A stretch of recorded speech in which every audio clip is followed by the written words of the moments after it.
बिस्मिल्लाहिर्रहमानिर्रहीम। अस्सलाम वालेकुम।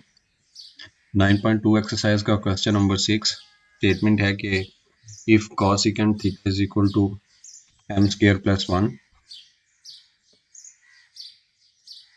Over 2m and m is positive, greater than 0 का मतलब है पॉजिटिव। अगर cosecant की वैल्यू गिवन हो and the values of the remaining trigonometric functions, जो बाकी 5 ट्रिग्नोमेट्रिक फंक्शंस हैं उनकी कीमत निकालें।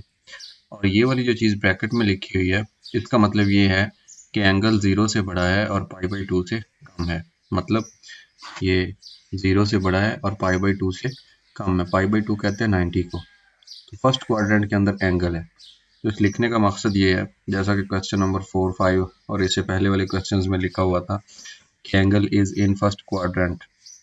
वहाँ इंग्लिश में स्टेटमेंट लिखी हुई थी, यहाँ मैथमेटिकल लिखी हुई है। तो इसका मतलब ये है कि एंगल फर्स्ट क्वाड्रेंट में मौजूद है। तो जितनी भी रेशियोज लेनी है फर्स्ट क्वाड्रेंट के हिसाब से उनका साइन लेंगे, मतलब पॉजिटिव आएगा। फाइंड करने से पहले बाकी जो रिमेनिंग रेशियोज हैं हम देख लेते हैं कि टोटल रेशियोज हैं कितनी। ये येलो कलर में आपको नज़र आ रही हैं साइन, कॉस, टेंजेंट, 3 ये होती हैं। और ये ग्रीन पे नज़र आ रही हैं आपको 3 ये होती हैं। टोटल 6 रेशियोज होती हैं। फिर अगर साइन और कॉस की रेशियो ले ली जाए, इनको डिवाइड किया जाए, जो जवाब आएगा वो टेंजेंट होता है। कोटेंजेंट इसका उल्ट होता है। और आगे फिर ये 3 आइडेंटिटीज हैं बार बार इस्तेमाल हो रही हैं, ये वाली sine square theta plus cos square theta equal to 1, 1 plus tangent square theta और 1 plus cotangent square theta. Previous lecture के अंदर मैं आपको स्लाइड दिखाता हूँ। क्वेश्चन नंबर 5 के अंदर, ये क्वेश्चन नंबर 5 के अंदर इस जगह पे ना, इस जगह पे एक वो लिखी हुई है आइडेंटिटी सीकेंट स्क्वायर वाली। तो वो मिस्टेकनली उसके अंदर थोड़ा सा काम उल्ट हो गया। कैसे होना तो ये चाहिए था, ये होना चाहिए था, ये लास्ट वाली ये, बट उसमें ना इस जगह पे कॉसिकेंट लिखा गया गलती से और कोटेंजेंट इस साइड पे लिखा गया, हालांकि इधर आता था। असल ये है, ये 3 आइडेंटिटीज है। चलें अब हम अपने क्वेश्चन की तरफ बढ़ते हैं और देखते हैं कैसे हमने रिमेनिंग ट्रिग्नोमेट्रिक जो रेशियोज हैं उनको फाइंड आउट करना है। बहुत सिंपल है, इस तरह के क्वेश्चन हम पहले भी कर चुके हैं। क्वेश्चन नंबर 4, 5 सॉल्यूशन से स्टार्ट करते हैं। और गिवन क्या है, cosecant theta is equal to m square plus 1 over 2n, ये हमें गिवन है। यहाँ से अगर रेसिप्रोकल निकालें तो ये एक रेशो खड़ी है cosecant, इसको अगर उल्ट कर दें तो साइन बन जाया करता है। इस चीज़ को हम उल्ट देते हैं। उल्टने का मतलब ये कि जो डिनोमिनेटर है उसको डिनोमिनेटर बना देते हैं और जो डिनोमिनेटर है उसको डिनोमिनेटर बना देते हैं। तो ये cosecant की बजाय अब बन जाएगा साइन थीटा। तो ये दो रेशियोज आ गई हैं। इन दो रेशियोज से अब नेक्स्ट अब डिराइव करनी है। साइन से तो कॉस इजीली डिराइव हो सकता है। कैसे, ये जो पहली रेशियो है हम जानते हैं, यहाँ पे लिख देता हूँ मैं, we know sine square theta plus cos square theta this is equal to 1। Sine की वैल्यू लगाएं 2m over m square plus 1 whole square plus cos square theta excuse me equal to 1।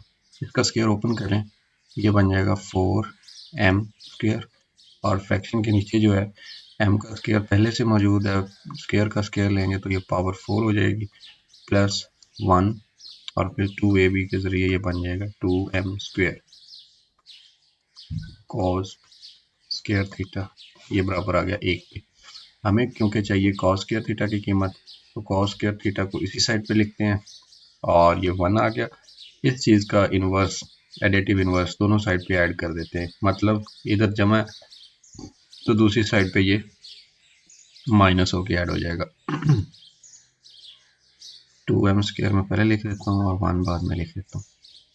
चलें जी, अब क्योंकि ये फ्रैक्शन आ गई है इसका LCM लेंगे बटे वाली रकम का, तो एलसीएम वही आ जाएगा क्योंकि एक रकम के नीचे है और ऊपर 1 से ज़रब होगा तो यही चीज़ बन जाएगी। एक दफ़ा फिर से माइनस, और इधर सेम है 1 आ जाएगा, 1 ऊपर मल्टीप्लाई हुआ तो ये 4m² आ गया। अब यहाँ पे जमा तफरीक करेंगे तो उसके बाद लिख लेते हैं cos स्क्वायर थीटा की वैल्यू m4, और कोई 4 वाली वैल्यू नहीं है, सो m4 वैसे ही आ जाएगा।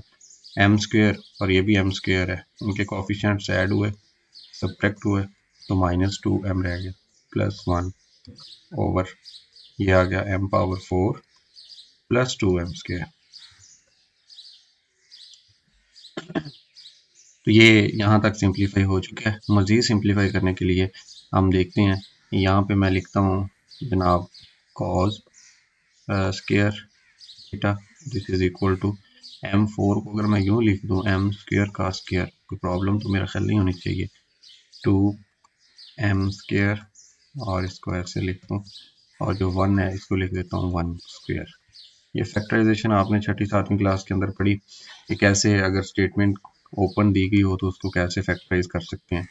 तो उसमें एक ये भी होता था कंप्लीटिंग स्क्वायर, कि हम a + b होल स्क्वायर का फार्मूला कंप्लीट करते थे। ये वही चीज़ मैं बना रहा हूँ ऐसे। अब देखें ये स्क्वायर के अंदर आ रही है ये वाली रकम, और इधर से स्क्वायर के अंदर ये वाली रकम आ रही है, तो इन चीज़ को जब हम ओपन करते हैं तो दोबारा ये चीज़ बनती है, और क्लोज करते हैं तो ये जो होल स्क्वायर का फार्मूला होता है वो कंप्लीट हो रहा है। फर्स्ट वैल्यू और 2 के साथ निशान माइनस का है, लिहाजा ये आ गया, और इसी तरह नीचे देखें m² और +1। अब प्लस इसलिए आया है कि 2 के साथ ये जो 2 है इसके साथ प्लस है, और ये 2 इसके साथ माइनस है, तो ये फैक्टराइजेशन की जो बेसिक्स हैं उसी को इस्तेमाल करते हुए हमने फार्मूला क्लोज कर लिया, ओपन नहीं किया। अब चूंकि यहाँ पे स्क्वायर नज़र आ रहा है तो स्क्वायर को ख़त्म करने के लिए स्क्वायर रूट लेना पड़ेगा। स्क्वायर रूट अप्लाई करते हैं, cos स्क्वायर थीटा ऐसे दोनों साइड पे अप्लाई करेंगे,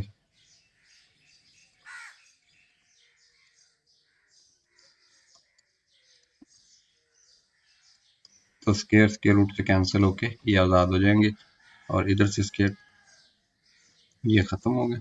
और आपको ये भी इल्म होगा कि जब हम लेते हैं स्क्वायर रूट तो एक प्लस का साइन आता है, एक माइनस का साइन आता है। अब फैसला ये करना है कि इसमें प्लस वाली रखें या माइनस वाली वैल्यू हमने रखनी है। ये जो चीज़ है ये जो ऊपर बताई गई थी कि एंगल जो है वो π/2 से लेस है, तो इसका मतलब था फर्स्ट क्वाड्रेंट, तो फर्स्ट क्वाड्रेंट के अंदर तो cos पॉजिटिव होता है, लिहाजा जो पॉजिटिव वाली वैल्यू है हम वो वाली सिलेक्ट कर लेंगे और वो रखेंगे अपने पास। और ये ऊपर स्क्वायर कैंसिल हो चुका है, m² -1 ओवर ये भी स्क्वायर रूट की वजह से कैंसिल हो गया, और इसका साइन जो इधर लेना है वो पॉजिटिव, और पॉजिटिव लिखा नहीं करते शुरू में, सो cos थीटा मौजूद है, फाइंड कर लिया। अब इसी cos थीटा को अगर रेसिप्रोक कर लें तो वो होगा सेकेंड थीटा। सेकेंड थीटा कैसे आएगा, m² +1, डिनोमिनेटर को डिनोमिनेटर बना दिया, और ये जो ऊपर डिनोमिनेटर था इसको नीचे बना दिया डिनोमिनेटर। लिहाजा अगर हम थोड़ा सा इसके ऊपर एक नज़र डालें तो ये एक ट्रिग्नोमेट्रिक रेशियो जो गिवन थी, फिर वहाँ से हमने दूसरी निकाल ली, और इसको इस्तेमाल करते गए तो ये तीसरी आ गई, तीसरी के बाद ये चौथी मालूम होगी। 4 जो ट्रिग्नोमेट्रिक रेशियोज थी वो हमने फाइंड आउट कर ली हैं। अब 5वीं और 6ठी के लिए हम देखें कि इन 4 में से कौन सी रेशियो इस्तेमाल करें तो टेंजेंट और कोटेंजेंट फाइंड कर लें। ये टेंजेंट का एक रिलेशन लिखा हुआ है कि टेंजेंट थीटा बराबर होता है sine theta over cos theta. Sine और कॉस को डिवाइड कर देते हैं, तो इधर आते हैं वापस, मैं लिखता हूँ tangent theta is equal to sine theta over cos theta, और इधर यूँ लिख भी देते हैं v0, हम जानते हैं ये चीज़ इसके बराबर होती है। ओके, अब टेंजेंट थीटा और साइन थीटा की वैल्यू ऊपर लिखेंगे, where is sine theta, sine theta is here 2m over m² +1, 2m over m² +1, और नीचे है cos थीटा की वैल्यू, cos थीटा की वैल्यू ये खड़ी, इसको पुट कर दें, ये बन जाएगा m² -1 over m² +1, fraction over fraction, बटे का बटा, m² +1 से कैंसिल, बाकी रह गया 2m ओवर m² -1।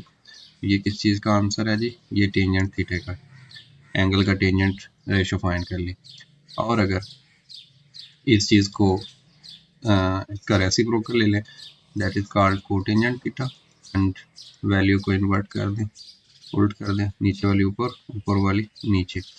तो अगर इस पे गौर करें तो ये 5वीं रेशो आ गई और फिर उसके बाद ये 6ठी रेशो आ गई और हमने कंप्लीट 6 रेशोज जो होती हैं ट्रिग्नोमेट्रिक वो फाइंड कर ली हैं। एक दी गई थी, 5 हमने मालूम कर ली हैं बाकी। ये था क्वेश्चन नंबर 6, फिर इसके अंदर हमने ट्रिग्नोमेट्रिक आइडेंटिटीज़ को इस्तेमाल करते हुए रिमेनिंग ट्रिग्नोमेट्रिक रेशियोज कह लें या ट्रिग्नोमेट्रिक फंक्शंस कह लें, उनकी वैल्यू हमने फाइंड आउट कर ली है। और इसी के साथ ही हमारा क्वेश्चन नंबर 6 ख़त्म हो चुका है। अल्लाह हाफिज़।